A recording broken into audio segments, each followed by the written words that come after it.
Intambara y'ubutita hagati ya Muhire Kevin wa Rayon Sport ndetse na Niyibizi Ramadhan wa APR FC. Nyuma y'iminsi 3 gusa APR FC inganyije na Rayon Sport ubusa ku busa mu mukino w'umunsi wa 20 wa shampiyona. Ibisigisigi by'uyu mukino w'abakeye babambere mu gihugu biracyakomeje. Kuri iyi nshuro ntabwo biri mu bafana gusa ahubwo ni mu bakinnyi b'amakipe yombi. Aho Muhire Kevin wa Rayon Sport FC ndetse na Niyibizi Ramadhan wa APR FC bakomeje guterana amagambo bikomeye.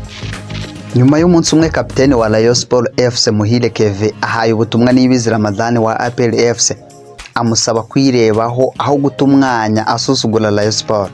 Uyu mukinnyi w'ikipe y'ingabo z'u Rwanda yamusubije amubwira ko atari umukinnyi ukaze wo kujora abandi. Intambara y'amagambo y'aba basore yatangiye mu kwezi kukuboza mwaka wa 2024 tariki ya 14 ubwo APR FC yari imaze gutsinda Mukura ibitego 4-2. Nyuma y'umukino Niyibizi Ramadhan akabwira kimwe mu binyamakuru bikorera hano mu Rwanda ku mwanya wa mbere Rayon Sport FC yicayeho ari nizanyo, ari ikibazo cy'igihe gusa ubundi APR FC ikawisubiza.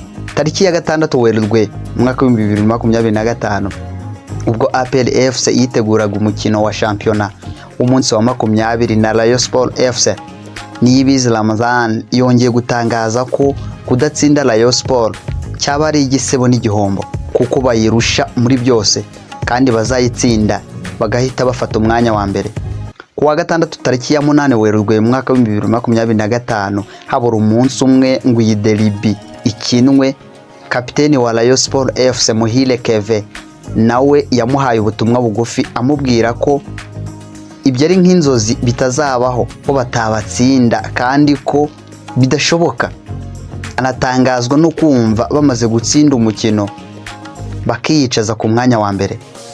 Uyu mukino wabaye ku cyumweru tariki ya 9 Werurwe umwaka wa 2025 warangiye amakipe yombi aguye miswi 0-0. Rayon Sport FC ikomeza kwicara ku mwanya wa mbere muri shampiyona n'amanota 43 aho irusha APR FC ya kabiri amanota 2 yonyine. Bidatinze nyuma y'iminsi 2 umukino ubaye Muhire Kevin yagiranye ikiganiro n'ikinyamakuru gikorera hano mu Rwanda agitangariza ko Niyibizi Ramadhan yakagombye kwirebaho adafite n'uruvugiro namba kuko atari umukinnyi ubanzamo muri APR FC, wenda hakavuze nka kapiteni Niyomugabo Claude. Agendeye ku byo yari yatangaje ko kudatsinda Rayon Sport FC byaba ari igihombo kuri bo, Muhire Kevin yabwiye Niyibizi Ramadhan ko ahubwo igihombo ari we kuko atabanzamo ndetse no kuri uwo mukino yakinnye iminota 3 yonyine cyangwa 2 kuko yinjiyemo ku munota wa 83 asimbuye. Nyuma y'umunsi umwe atangaje ibi, Niyibizi Ramadhan mu kiganiro yagiranye na Radio TV10 yageneye ubutumwa Muhire Kevin ko nawe nagitega aratsinda kuri iyi derby.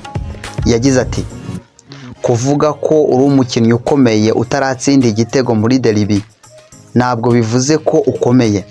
Ngewe mfite ibitego 5 muri uyu mwaka w'imikino kandi ndizera ko nzatsinda n'ibindi. Kuba we afite assist 11 ibyo ntabwo mbizi. Niyibizi Ramadhan nahuza n'umutoza we Darkonovic nawe wari wavuze ko abona ko Muhire Kevin ashobora kuba ari umukinnyi wa mbere muri shampiyona y'u Rwanda. Mu magambo yagize ati kuba umutoza avuga ko Muhire Kevin ari we mwiza mu Rwanda ubwo we niko abibona, gusa ngewe siko mbibona. Dufite ba nimero 10 benshi kandi beza mu Rwanda. Urugero naguha ni nka Muhajiri. Uyu mukinnyi avuga ko ibi yavuzweho na kapiteni wa Rayon Sport FC atazi inkomoko yabyo kuko nta kindi bapfa yaba hanze y'umwuga wabo ndetse n'imbere. Yagize ati ngewe ntacyo mfa na Muhire Kevin, ntabwo tuvugana, nta bintu byinshi nzi kuri Muhire Kevin. Niba nyina muri APR FC ngomba kuvuga ndengera ikipe yanjye. Ibyo nashyigikiye ni ukuvuga ibintu udafite ibimenyetso.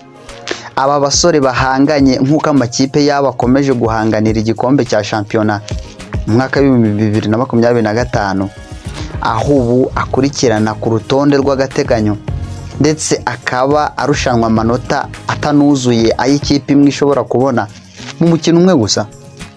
Kuri uyu wa gatanu APR FC izasura Gasogi United, mu gihe bukeye bwaho Rayon Sport FC izakira AS Kigali.